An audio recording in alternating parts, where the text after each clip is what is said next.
Well, guys, welcome back. Today we're talking about the NCAA's ruling or suspension of their ruling about the name, image, and likeness for college athletes. So this is going to be an exciting one. And Michaela has some good insights because, let's see, Michaela, you graduated, what, 3 years ago?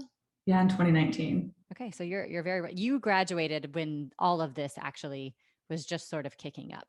Yeah. Right. So for those of you who don't follow this in a lot of detail, this all really sort of started back in 2019 with California leaning into the conversation and saying, hey, we don't think it's okay for college athletes to not be compensated in some way, shape, or form.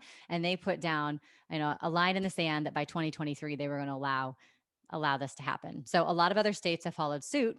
And I think about 25 states right now are allowing or have laws around name, image, and likeness for college athletes. And all of them were set to basically go into effect on July 1st. So what we had was the NCAA kind of scrambling to figure out a policy, whether that be a nationwide one or, some assistance from the federal government in how to create rules and laws around this. So it's been an interesting few months even for the NCAA, but they finally came out and they said, and this is the vernacular here is really important, but they have created an interim policy on name, image, and likeness for student athletes. And they've currently suspended the law against them monetizing in this capacity.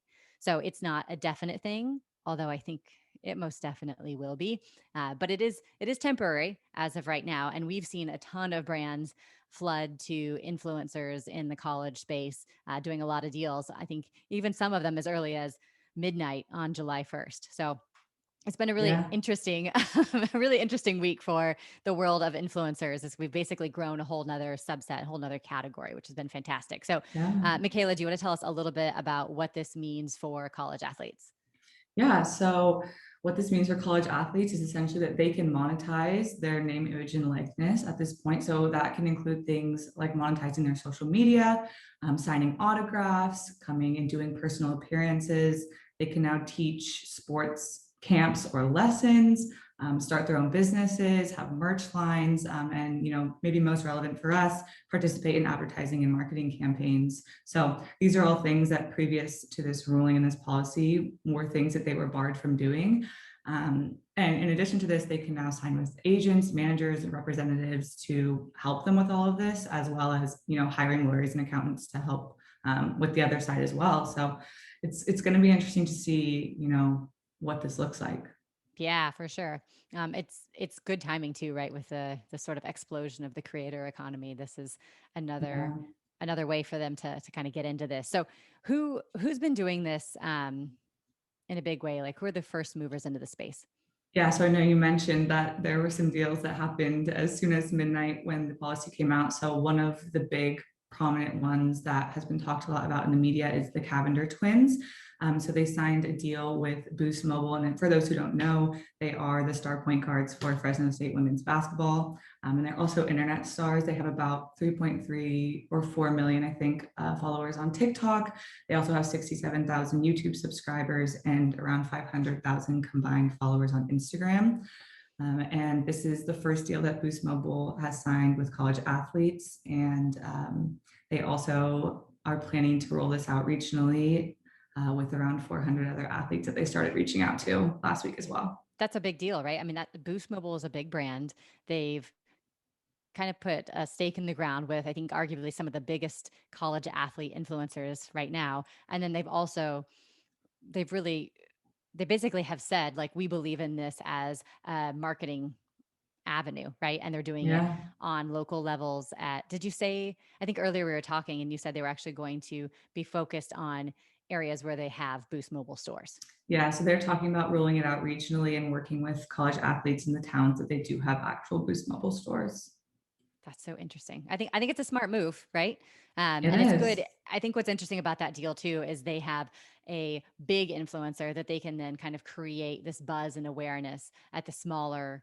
And when I say smaller influencers, I'm talking strictly about the size of their following, right? Which is Yeah. a lot of college athletes just don't have big followings yet. Right, right, right. Yeah. Who else are we seeing that's doing interesting things? Would you say? I know Um, we were talking about Master P's son, who is joining. He's an incoming freshman for Tennessee State on the basketball team here, and he just signed what looks to be like a $2 million deal with a brand, Web Apps, which oh it's over the wow, course of a few years. But that, I mean, that's like the biggest dollar value one that has been disclosed so far. I think, right? that's a lot of money.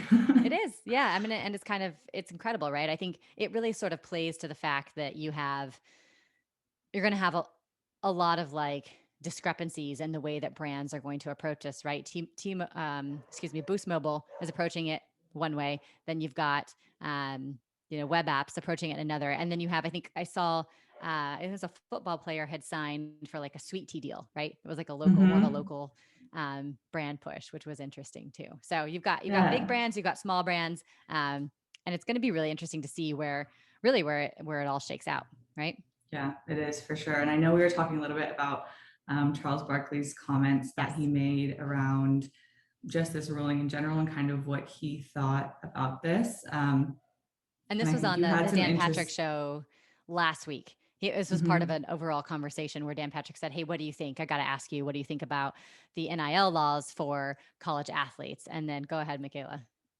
Yeah, well, I know I think we were talking a little bit about how he was saying that he didn't necessarily agree with it, or he saw some kind of red flags A lot of around resentment he thought he could see yeah, a lot of between resentment quarterback getting because really big deals, but not, mhm, offensive linemen. And then that, what does that do to the locker room dynamic? I think he was pretty nervous or unsure about yeah. how that would play out.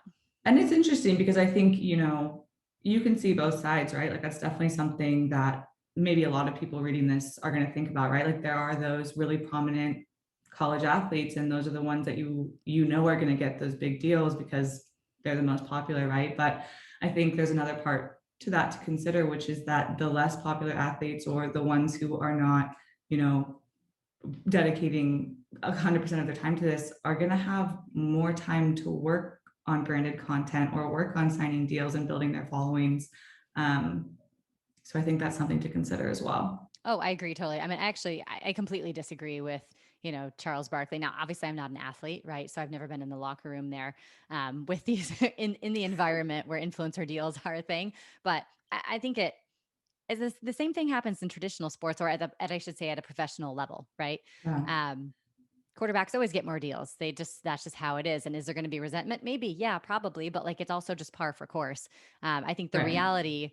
the reality is that's just how it plays out, right? That's just how life sort of is. And there Yeah. doesn't need to be equal everything necessarily here. I think that's sort of that's not really a competitive mindset in a lot of ways. Right. But you make a good point, right? And it's just that this is this is influencer marketing. This isn't just traditional sports, right? This isn't just sponsorships and shoe deals, and getting cars. Right. This is so much more than that. And when you think about what makes an influencer, you think there's one part is the person and the personality. So you don't Hmm. have to be the biggest, best star.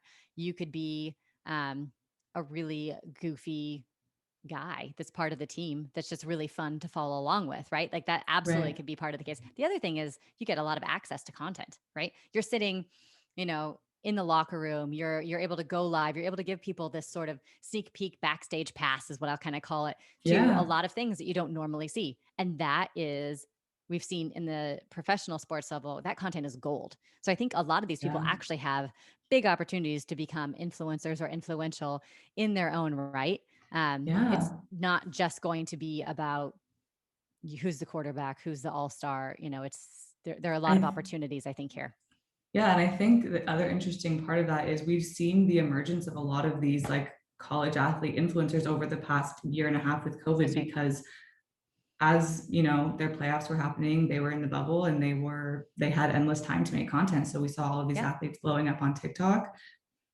And I think, it's interesting because a lot of them probably knew this was coming down the pipeline. So they started to build their following. Oh, absolutely. And I think a lot of the like behind the scenes content for the March Madness that really took off too. Hmm. I believe the Cavender twins had a lot of like game day style content that went Yeah. um, that was pretty viral for them. And even if you look, what's so interesting to me though is like just to look at the Cavender twins.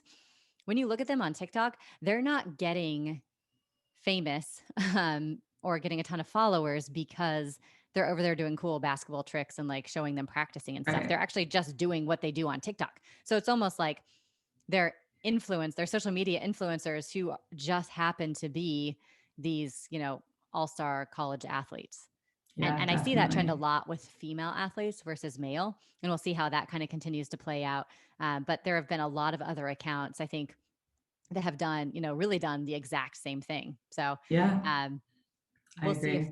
if that continues to be a trend there on the you know women's sports versus men's sports. But Hmm. the other It, point that I like that you and I had made earlier was just talking about the schedules, right? Like hmm. you said, you lived in a dorm where there were a whole bunch of athletes, and like what was that Yeah. like?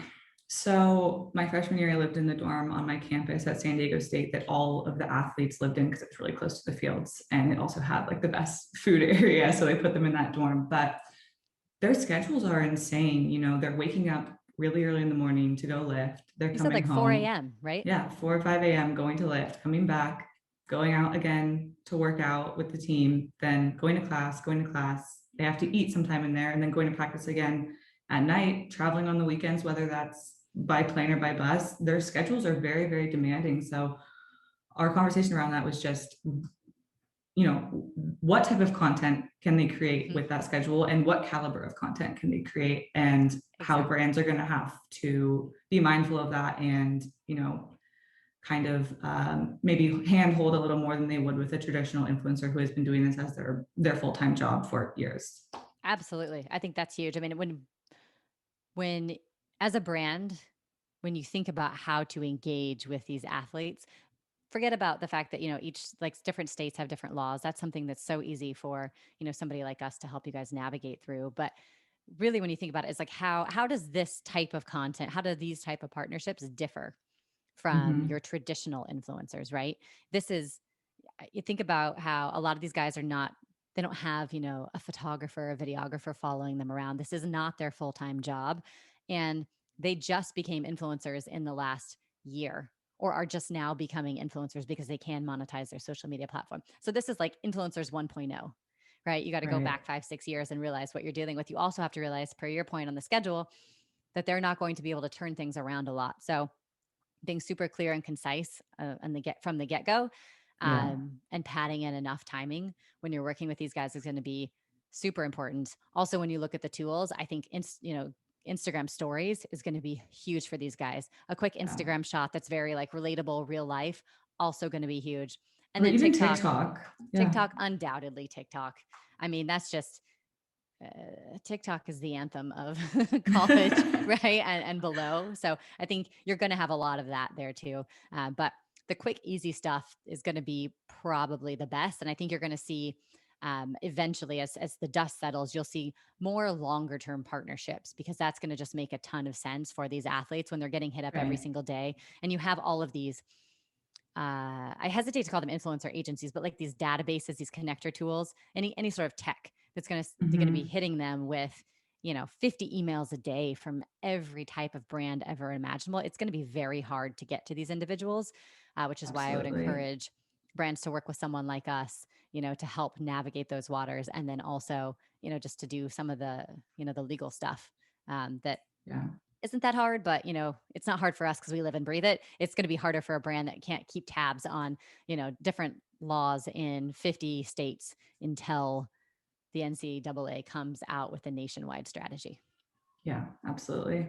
Super cool. Well, it's going to be interesting. We're absolutely keeping our eye on how all of this plays out, and we're a resource here for anyone who has questions. And if you guys want to get in touch and partner with some of the NCAA athletes, hit us up.